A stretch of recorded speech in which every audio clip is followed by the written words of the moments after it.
श्री नरसिंह पुराण 33वां अध्याय। भगवान के मंदिर में झाड़ू देने और उसको लीपने पोतने का महान फल। राजा जयध्वज की कथा।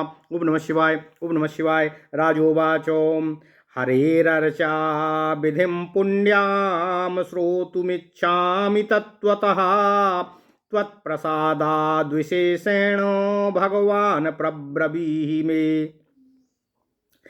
सम्मार्जन करो यश्च नरसिंहस्य मंदिरे यत् पुण्यं लभते तद्वदुपलेपन कृन्नरः शुद्धोदकेन यत् पुण्यं स्नापिते केशवे भवेत् क्षीरास्त्रानेन यत् पुण्यं दध्वा च मधुना तथा घृतस्नानेन यत् पुण्यं पञ्चगव्येन यद् भवेत् क्षालिते चोष्णतो येन प्रतिमायां च भक्तितः कर्पूरा गुरुतो येन मिश्रेण स्नापितेन च अर्ध्यदानेन यत् पुण्यं पाद्याचमनदानके मंत्रेण स्नापिते यच्च वस्त्रदानेन यद् भवेत् श्रीखण्ड कुङ्कुमाभ्यां तु अर्चिते किं फलं भवेत् पुष्पैरभ्यार्चिते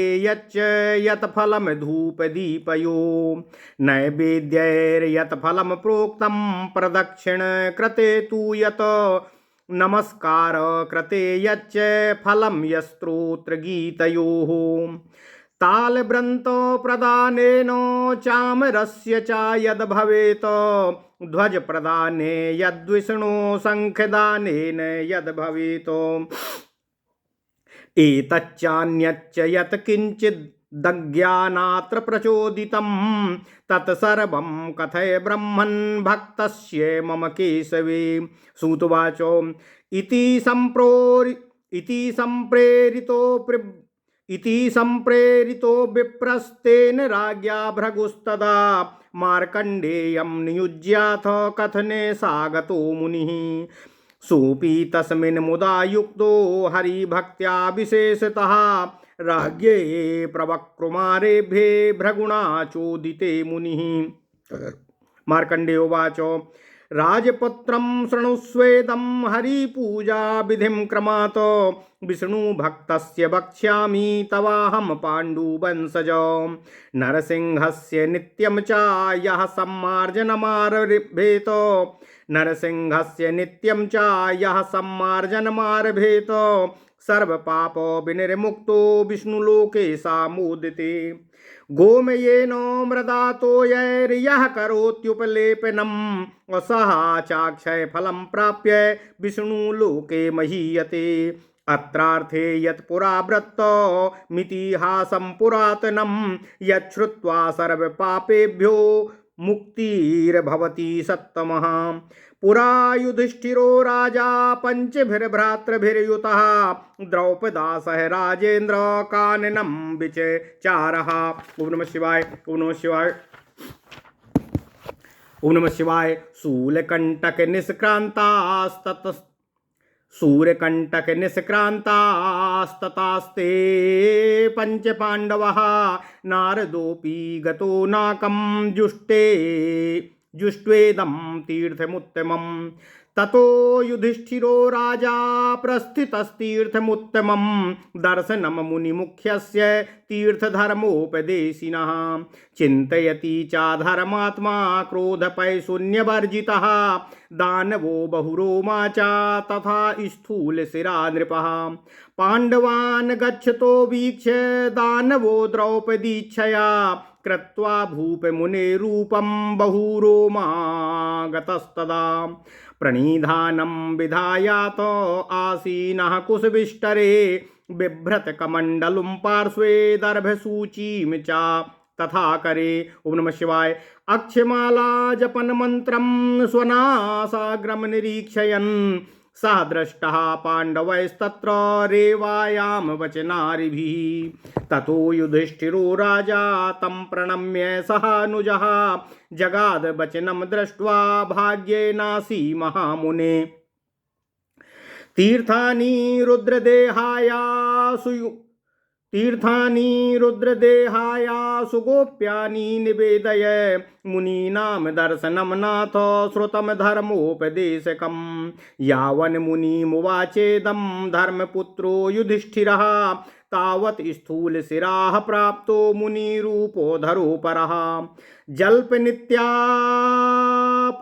वाक्यं को नामस्यत्र रक्षकः भयातुरं नरो जीवं यो रक्षेत् शरणागतं तस्यानन्तफलं स्याद्य किं पुनर्माधुजोत्तमम् एकतो मेदिनीदानं मेरुधूपोरदक्षिणम् अन्यतो ह्यार्तजीवानां प्राणसंशयवारिणं द्विजमधेनुं स्त्रियं बालं पीड्यमानं च दुर्जने उपेक्षितो नरो यस्तु सा चागच्छति रौरवम् अथ माम हृत सर्वस्वं प्राणत्यागोपरायणम् को रक्षति नरो वीरः पराभूतं हि दानवै गृहीत्वा चाक्षमालां मे तथा शुभकमण्डलुं निहतोऽहं कराघातस्तथा खाटो मनोहरं गृहीतं मम सर्वस्वं दानवेनो दुरात्मना।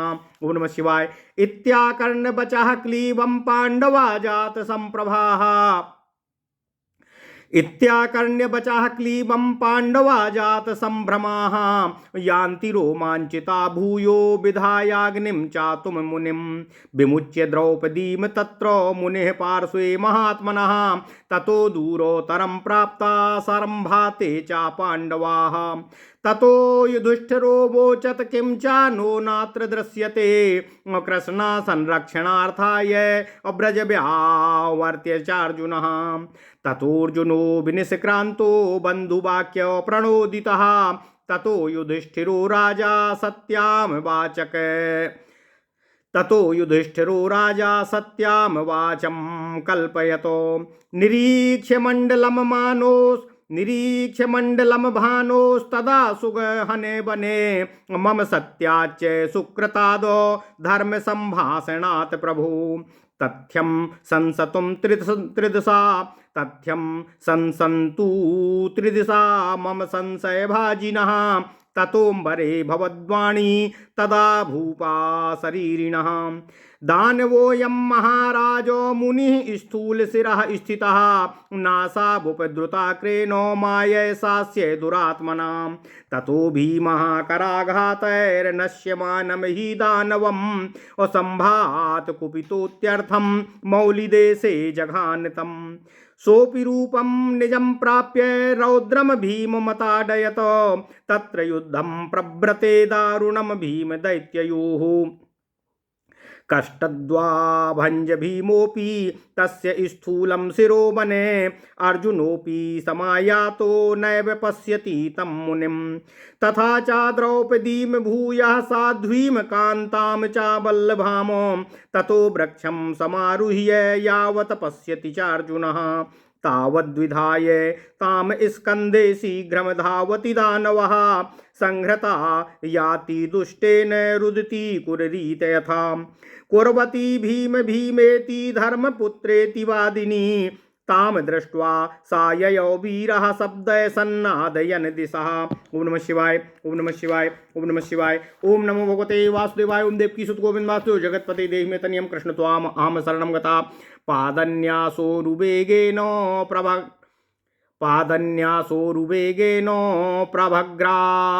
प्रभग्नापादपा भृशं ततो दैत्योऽपि तां तन्वीं विहायासु पलायितः तथापि चार्जुनो तस्य कोपान् मुञ्चन्ति नासुरं पतितो मेदिनी पृष्ठे तावदेवो चतुर्भुजा पीते चावाससि बिभ्रत शङ्खचक्रायुधानि च ततः सा विस्मयाक्रान्तो नत्वा पार्थो वचो वदतो अर्जुनवाचो कथं कृतः सा भगवान् स्वया मायात्र वैष्णवी अपायाप्यापो कृतं नाथ तत्क्षमस्व नमोऽस्तु ते नूनं ज्ञानभावेन कर्मय तद्दारुणं मया तच्छन्तव्यं जगन्नाथ चैतन्यं मानवे कुतः। चतुर्भुजवाचो नाहम कृष्णो महाबाहो बहुरोमास्मि दानवः उपयातो हरेर्देहं पूर्वकर्मो प्रभावतः। अर्जुन उवाचो बहुरोमन् पूर्वजातिं कर्म मे संस तत्त्वतः केन कर्मो विपाकेन विष्णो सारूप्यमाप्तवानो। चतुर्भुजवाचो शृण्वर्जुन महाभागो सहितो भ्रातृनिर्मम चरितं चित्रमत्यर्थं शृण्वताममुदवर्धनम्। अहमासं पुरा राजा सोमवंशो समुद्भवः जयध्वजो इति ख्यातो नारायणपरायणः। विष्णोर्देवालये नित्यं सम्मार्जनपरायणः उपलेपरतश्चैव दीपदाने समुद्यतः। भीतिहोत्रो इति ख्यातो आसीत् साधु पुरोहितः मम तच्चरितं दृष्ट्वा विप्रो विस्मयमागतः। मार्कण्डेय उवाच कदाचिदुपविष्टं तं राजानं विष्णु तत्परम् अपृच्छदीतिहोस्तत्रं वेदाङ्गपारगः। राजन् परमधर्मज्ञो हरिभक्तिपरायण विष्णुभक्तिमतां पुंसां श्रेष्ठोऽसि पुरुषर्षभा। सम्मार्जन परो नित्यम उपलेपरतस्तथा तन्मे वद महाभागो त्वयं किं विदितं फलम्। ओम नमः शिवाय। कर्मण्डान्यानि सन्त्येव विष्णो प्रियतराणि वै तथापि त्वं महाभागो एतयोः सततोद्यतः। सर्वात्मना महापुण्यं जनेषु विदितं तव तद्ब्रूहि यद्य गुह्यं यः प्रीतिर्मयि तवास्ति चेत्। जयध्वजोवाच शृणुष्व प्रियशार्दूल ममैव चरितं पुरा। ओम नमः शिवाय। जातिस्मरत्वा जानामि श्रोतॄणां विस्मयावहं पूर्वजन्मनि विप्रेन्द्रो रैवतो नाम वाडवः। आयाज्यायाजकोऽहं वै सदैव ग्रामयाजकः पिशिनो निष्ठुरश्चैव अपण्ड्यानां चाविक्रयी। निषिद्धकर्माचरणात् परित्यक्तः स्वयं स्वबन्धुभिः निषिद्धकर्माचरणात् परित्यक्तः स्वबन्धुभिः महापापरतो नित्यं ब्रह्मद्वेषो रतस्तथा। परदारो परद्रव्यलोलुपो जन्तु हिंसकः मद्यपानरतो नित्यं ब्रह्मद्वेषो रतस्तथा। एवं पापरतो नित्यं बहुशो मार्गरोधकृत कदाचित् कामचारोऽहं गृहीत्वा ब्रह्मणस्त्रियः। शून्यं पूजादिभिर्विष्णोर्मन्दिरं प्राप्तवान् निशि स्वावस्त्रप्रान्ततो ब्रह्मन् अकियदन् सहसा मार्जितः। प्रदीपा स्थापितस्तत्र सुरतार्थाद्विजोत्तमः तेनापि मम दुष्कर्मं निःशेषं क्षयमागतम्। एवं स्थितं विष्णुगृहे मया भोगेच्छया द्विजो तदैव दीपकं दृष्ट्वा आगता पुरपालकाः। चौर्यार्थं परदूतोऽयमित्युक्त्वा मां पातयन् खड्गेन तीक्ष्णधारेण शिरच्छित्वा चाते गताः। दिव्यं विमानमारुह्य प्रभुदासो समन्वितं गन्धर्वैर्गीयमानोऽहं स्वर्गलोकं तदा गतः। ओम नमः शिवाय। ओम नमः शिवाय। चतुर्भुजवाच तत्र स्थित्वा ब्रह्मकल्पं शतं साग्नं द्विजोत्तमाः दिव्यभोगो समायुक्तो दिव्यरूपो समन्वितः। जातोऽहं पुण्ययोगाद्धि सोमवंशो समुद्भवा जयध्वजो इति ख्यातो राजा राजीवलोचनः। तत्रापि कालवसतो मृतः स्वर्गमवाप्तवान् इन्द्रलोको मनुप्राप्य रुद्रलोकं ततो गतः। रुद्रलोकाद् ब्रह्मलोकं गच्छता नारदो मुनिः दृष्टश्च नामितो नैव अगर्वान् मे हसितश्च सः।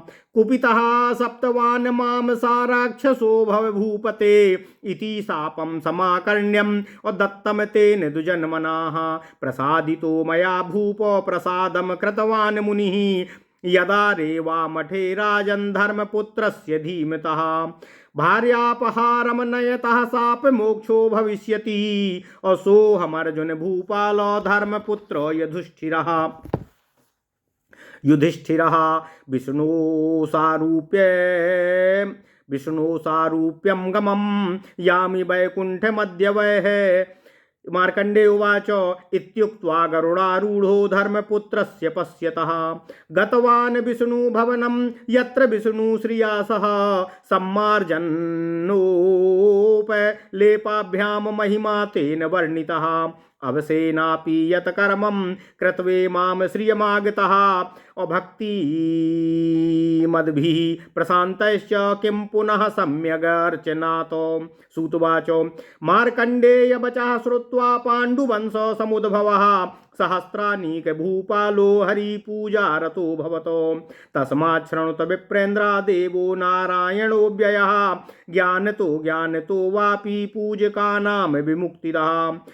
आर्यायध्वम् अर्चयध्वं जगन्नाथं भूयो भूयो वदाम्यहं तर्तुं यदीच्छत द्विजा दुस्तरं भवसागरं। येऽर्चयन्ति हरिं भक्ताः प्रणतार्ति हरं हरिं ते वन्द्यास्ते प्रपूज्याश्च और नमस्याश्च विशेषतः। ओम नमः शिवाय ओम नमः शिवाय ओम नमः शिवाय। ओम नमो भगवते वासुदेवाय। ओम देवकी सुत गोविंद वासुदेव जगतपते देहि मे तनियम कृष्ण त्वाम अहम शरणम गतः। ओम नमः शिवाय ओम नमः शिवाय ओम नमः शिवाय। अथ श्री नरसिंह पुराण 33वां अध्याय। भगवान के मंदिर में झाड़ू देने वाले और उसको लीपने पोतने का महान फल। राजा जयध्वज की कथा। ओम नमः शिवाय। राजा बोले, हे भगवान, मैं आपके प्रसाद से भगवान के पूजन की पावन विधि को विशेष रूप से यथावत सुनना चाहता हूँ। कृपया आप मुझे विस्तार से बताने की कृपा करें। भगवान नरसिंह के मंदिर में जो झाड़ू देता है वह तथा जो उसे लीपता पोतता है वह पुरुष किस पुण्य को प्राप्त करता है? केशव को शुद्ध जल से स्नान कराने पर कौन सा पुण्य प्राप्त होता है तथा दूध, दही, मधु, घी एवं पंचगव्य द्वारा स्नान कराने से क्या पुण्य होता है? भगवान की प्रतिमा को गर्म जल से भक्तिपूर्वक स्नान कराने पर तथा कर्पूर और अगरु मिले हुए जल से स्नान कराने पर कौन सा पुण्य प्राप्त होता है? भगवान को अर्घ्य देने से, पाद्य और आचमन अर्पण करने से, मंत्रोच्चारण पूर्वक नहलाने से और वस्त्र दान करने से क्या क्या पुण्य प्राप्त होता है?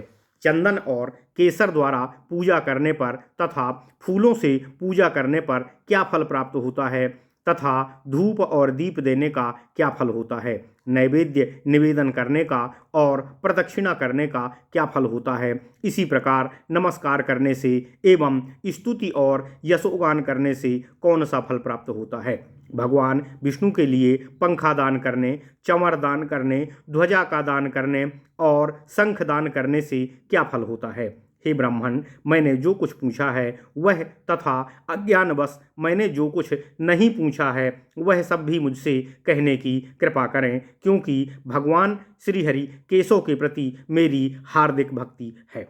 सूत जी कहते हैं,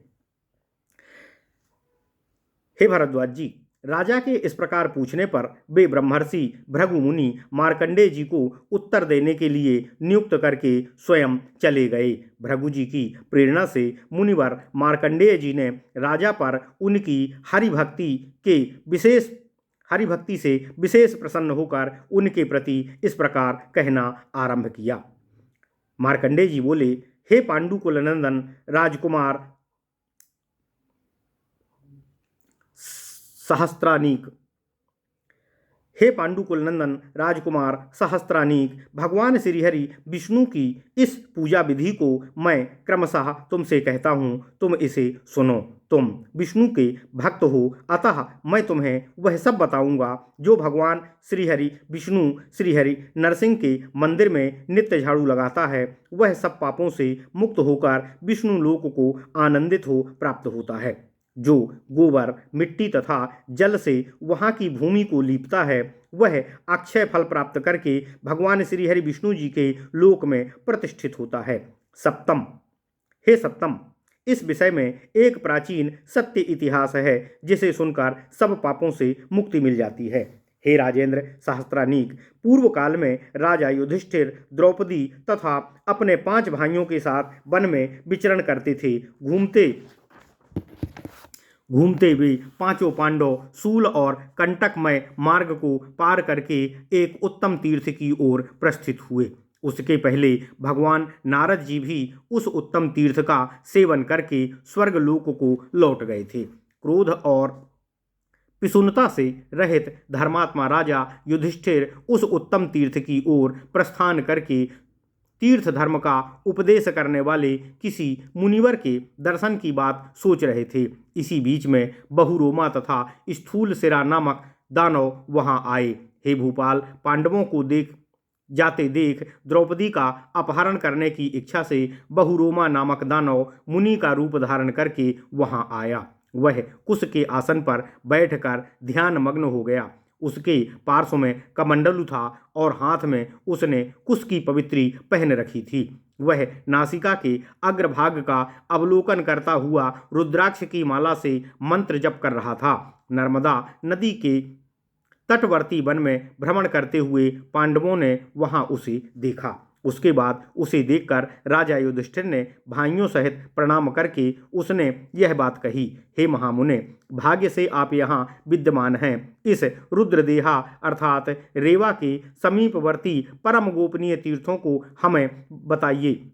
हे नाथ, हमने सुना है कि मुनियों का दर्शन धर्म का उपदेश करने वाला होता है। धर्मपुत्र युधिष्ठिर जब तक उस मायावी मुनि से बात कर ही रहे थे, तब तक ही स्थूल सिरा नामक दूसरा दानव मुनि रूप धारण किए वहां आ पहुंचा। वह बड़े ही आतुर भाव से इस प्रकार पुकार रहा था, अहो, यहाँ कौन हमारी रक्षा करने वाला है? जो मनुष्य शरण में आए हुए किसी भय पीड़ित की रक्षा करता है, वह अनंत पुण्य फल का भागी होता है।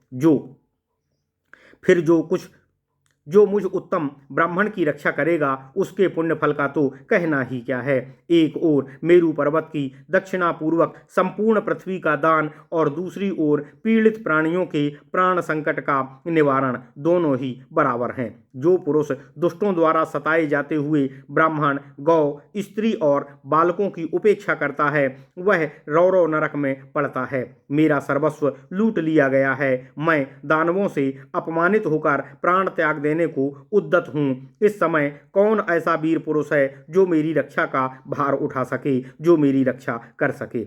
दुष्ट दानवों ने मेरी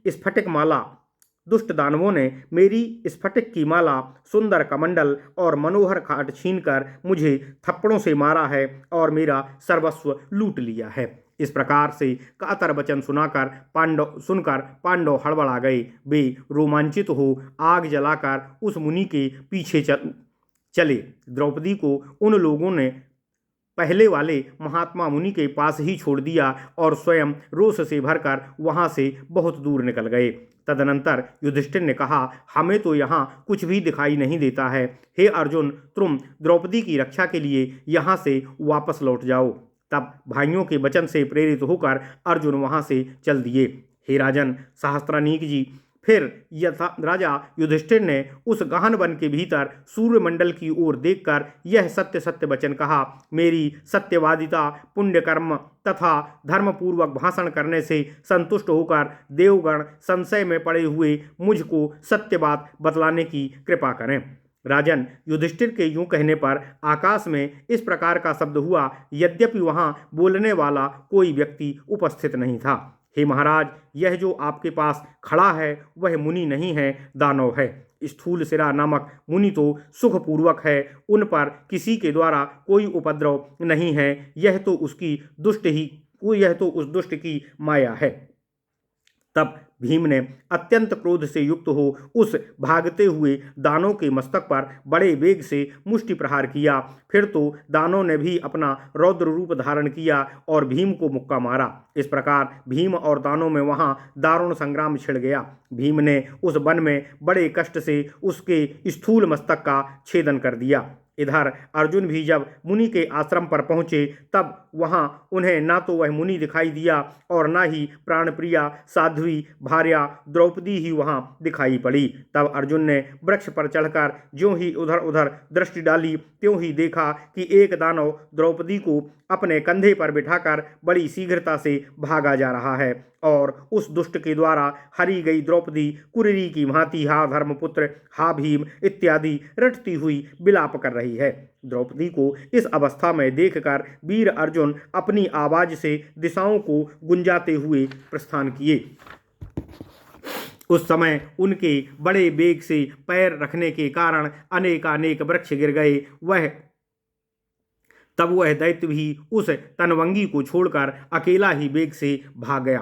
तथापि अर्जुन ने क्रोध के कारण उस असुर का पीछा न छोड़ा। भागते हुए वह दानव एक जगह पृथ्वी पर गिर पड़ा और गिरते ही 4 भुजाओं से युक्त हो शंख तथा चक्र आदि धारण किए हुए पीतांबरधारी विष्णु के रूप में दिख पड़ा। तब कुंती नंदन अर्जुन बड़े ही विस्मित हुए और प्रणाम करके बोले। अर्जुन ने कहा, भगवान, आपने यहाँ वैष्णवी माया क्यों फैला रखी थी? मैंने भी जो आपका अपकार किया है उसके लिए हे नाथ मेरे अपराध को क्षमा करने की कृपा करें। आपको नमस्कार है हे जगन्नाथ। अज्ञान के कारण ही मैंने यह दारुण कर्म किया है, इसलिए इसे क्षमा करने की कृपा करें। भला एक साधारण मनुष्य में इतनी समझ कैसे हो सकती है जिससे कि आपको अन्य वेश में भी वह पहचान सके? चतुर्भुज बोला, हे महाबाहो, मैं विष्णु नहीं बहुरोमा नामक दानव हूँ। मैंने अपने पूर्व कर्म के प्रभाव से भगवान विष्णु का सारूप्य प्राप्त किया है। अर्जुन बोले, बहुरोमन, तुम अपने पूर्व जन्म और कर्म का ठीक ठीक वर्णन करो। तुमने किस कर्म के परिणाम से भगवान विष्णु का सारूप्य प्राप्त किया था? चतुर्भुज बोला, महाभाग अर्जुन, आप अपने भाइयों के साथ मेरे अत्यंत विचित्र चरित्र को सुनिए। यह श्रोताओं को बड़ा ही आनंद देने वाला और पुरुषत्व को बढ़ाने वाला है। मैं पूर्व जन्म में चंद्रवंश में उत्पन्न जयध्वज नाम से विख्यात राजा था। उस समय सदा ही मैं भगवान नारायण के भजन में लगा रहता था और उनके मंदिर में झाड़ू लगाया करता था। प्रतिदिन उस मंदिर को लीपता और पोतता था और रात्रि में वहां मैं दीप जलाया करता था। उन दिनों बीतिहोत्र नामक एक साधु ब्राह्मण मेरे यहाँ पुरोहित थे। वे मेरे इस कार्य को देखकर बहुत ही विस्मित हुए। मार्कंडेय जी बोले, हे राजन, एक दिन वेद वेदांगों के पूर्ण विद्वान पुरोहित बीतिहोत्र जी ने बैठे हुए उन विष्णु भक्त राजा से इस प्रकार प्रश्न किया, परम धर्मज्ञ भूपाल, हरि भक्ति परायण नरश्रेष्ठ, आप विष्णु भक्त पुरुषों में सबसे श्रेष्ठ हैं, क्योंकि आप भगवान के मंदिर में प्रतिदिन झाड़ू तथा लेप दिया करते हैं। अतः हे महाभाग, आप मुझे बताइए कि भगवान के मंदिर में झाड़ू देने और वहां लीपने पोतने का कौन सा उत्तम फल आप जानते हैं? यद्यपि भगवान को अत्यंत प्रिय लगने वाले अन्य कर्म भी हैं, तथापि हे महाभाग, आप इन्हीं 2 कर्मों में सदा सर्वदा लगे रहते हैं। हे नरेश, यदि आपको इनसे होने वाला महान पुण्य रूप फल ज्ञात हो और वह छिपाने योग्य न हो, तथा यदि आपका मुझ पर प्रेम हो, तो अवश्य ही उस फल को मुझे बताने की कृपा करें। राजा जयध्वज बोले, हे विप्रवर, इस विषय में आप मेरा ही पूर्व जन्म का चरित्र सुने। मुझे पूर्व जन्म की बातों का स्मरण है, इसी से मैं सब जानता हूँ। मेरा चरित्र श्रोताओं को आश्चर्य में डालने वाला है। हे विप्रेंद्र, पूर्व जन्म में मैं रैवत नामक ब्राह्मण था, जिनको यज्ञ करने का अधिकार नहीं है। उनसे भी मैं सदा ही यज्ञ कराता था और अनेकों गांवों का पुरोहित था। इतना ही नहीं, मैं दूसरों की चुगली खाने वाला, निर्दयी और नहीं बेचने योग्य वस्तुओं का भी विक्रय करने वाला था। निषिद्ध कर्मों का आचरण करने के कारण मेरे बांधवों ने मुझे त्याग दिया था। मैं महान पापी और सदा ही ब्राह्मणों से द्वेष रखने वाला था। पराई स्त्री और पराई धन का लोभी था। प्राणियों की हिंसा किया करता था। सदा ही मद्य पीता और ब्राह्मणों से द्वेष रखता था। इस प्रकार मैं प्रतिदिन पाप कर्म में ही लगा रहता था और बहुधा लूटपाट ही करता था।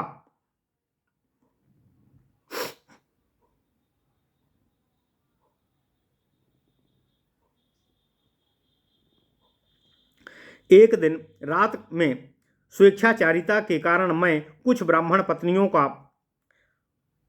एक दिन रात में स्वेच्छाचारिता के कारण मैं कुछ ब्राह्मण पत्नियों को पकड़कर एक सूने ठाकुर मंदिर में ले गया। उस मंदिर में कभी पूजा नहीं होती थी। यूं ही खंडहर सा पड़ा रहता था। वहां स्त्रियों के साथ रमण करने की इच्छा से मैंने अपने वस्त्र के किनारे से उस मंदिर का कुछ भाग बुहार कर साफ किया। हे द्विजोत्तम, प्रकाश के लिए दीप जलाकर रख दिया। यद्यपि मैंने अपनी पाप वासना पूर्ण करने के लिए ही मंदिर में झाड़ू लगाई और दीप जलाया था, तथापि उससे भी मेरा सारा पाप कर्म नष्ट हो गया। हे ब्राह्मण, इस प्रकार जब मैं उस भगवान श्री हरि विष्णु मंदिर में भोग की इच्छा से ठहरा हुआ था, उसी समय वहां दीपक देखकर नगर के रक्षक आ पहुंचे और यह कहकर कि यह किसी शत्रु का दूत है, यहाँ चोरी करने आया है, उन्होंने मुझे पृथ्वी पर गिरा दिया तथा तीखी धार वाली तलवार से मेरा मस्तक काट कर वे चले गए। तब मैं भगवान के पार्षदों से युक्त दिव्य विमान पर आरूढ़ हो गंधर्वों के द्वारा अपना यशोगान सुनता हुआ स्वर्गलोक को चला गया। ओम नमः शिवाय, ओम नमः शिवाय। चतुर्भुज बोला, हे विप्र, हे अर्जुन, इस प्रकार मैंने दिव्य रूप धारण कर दिव्य भोगों से संपन्न होकर स्वर्गलोक में 100 कल्पों से भी अधिक समय तक निवास किया। फिर उसी पुण्य के भोग से चंद्रवंश में उत्पन्न जयध्वज नाम से विख्यात कमल के समान नेत्रों वाला राजा हुआ। उस जन्म में भी कालवश मृत्यु को प्राप्त होने पर मैं स्वर्गलोक में आया, वहां फिर से रुद्रलोक को प्राप्त हुआ। एक बार रुद्रलोक से ब्रह्मलोक को जाते समय मैंने नारद मुनि को देखा, परंतु देखने पर उन्हें प्रणाम नहीं किया और उनकी हंसी उड़ाने लगा। इससे कुपित होकर उन्होंने मुझे शाप दिया, हे राजन, तू राक्षस हो जा। उन ब्राह्मण के दिए हुए इस शाप को सुनकर मैंने क्षमा मांगी, उन्हें प्रसन्न किया। तब मुनि ने मुझ पर शापानुग्रह के रूप में कृपा की। उन्होंने कहा, हे राजन, जिस समय बुद्धिमान धर्मपुत्र युधिष्ठिर की भार्या का हरण करके तुम रेवा तटवर्ती मठ से चले जाओगे, उस समय तुम्हें शाप से मुक्ति मिल जाएगी। हे भूपाल, धर्मपुत्र युधिष्ठिर, अर्जुन, मैं वही राजा जयध्वज हूँ। इस समय भगवान विष्णु के सारूप्य को प्राप्त हुआ हूँ। अब मैं निश्चय ही वैकुंठ धाम को प्रस्थान कर पाऊंगा। मार्कंडेय जी बोले, हे सहस्त्रानीक जी, यह कहकर धर्मपुत्र युधिष्ठिर के देखते ही देखते वे राजा जयध्वज गरुड़ पर आरूढ़ हो विष्णु धाम को प्रस्थान कर गए, जहां लक्ष्मी जी के साथ भगवान श्री हरि विष्णु सदा विराजमान रहते हैं। इसी से श्री हरि विष्णु जी के मंदिर में बुहारने और लीपने से बड़ी महत्ता प्राप्त करने का वर्णन किया गया है। राजा जयध्वज ने पूर्व जन्म में काम के वशीभूत होकर भी जिस कर्म को करने से ऐसी दिव्य संपत्ति प्राप्त कर ली, उसी को यदि भक्तिमान और शांत पुरुष करे तथा भली भांति भगवान का पूजन करे, तो उनको प्राप्त होने वाले फल के विषय में क्या कहा जा सकता है। सूत जी बोले, हे मार्कंडेय जी के उपर्युक्त वचन सुनकर पांडुवंश में उत्पन्न राजा सहस्त्रानीक भगवान के पूजन में संलग्न हो गए। इसलिए हे विप्रवृंद, आप लोग यह सुन लें कि अविनाशी भगवान नारायण जानकर अथवा अनजान में भी पूजा करने वाले अपने भक्तों को मुक्ति प्रदान करते हैं। हे दुजो, मैं यह बारंबार कहता हूँ कि यदि आप लोग दुस्तर भाव सागर से पार जाना चाहते हैं तो भगवान जगन्नाथ की पूजा करें। जो भक्त प्रणत जनों का कष्ट दूर करने वाले भगवान श्री हरि विष्णु का पूजन करते हैं, वे वंदनीय हैं, पूजनीय हैं और विशेष रूप से नमस्कार करने के योग्य हैं। ओम नमः शिवाय। इति श्री नरसिंह पुराणे सहस्त्रानीक चरित्रे मार्कंडेयोनोपदिष्ट सम्मार्जनो फलम नाम त्रयस्त्रिंशोऽध्यायः। इस प्रकार श्री नरसिंह पुराण के अंतर्गत सहस्त्रानीक चरित्र के प्रसंग में मार्कंडेय मुनि द्वारा उपदिष्ट मंदिर में झाड़ू देने और उसके लीपने की महिमा का वर्णन नामक 33वां अध्याय पूर्ण हुआ। ओम नमः शिवाय, ओम नमः शिवाय, ओम नमः शिवाय, ओम नमो भगवते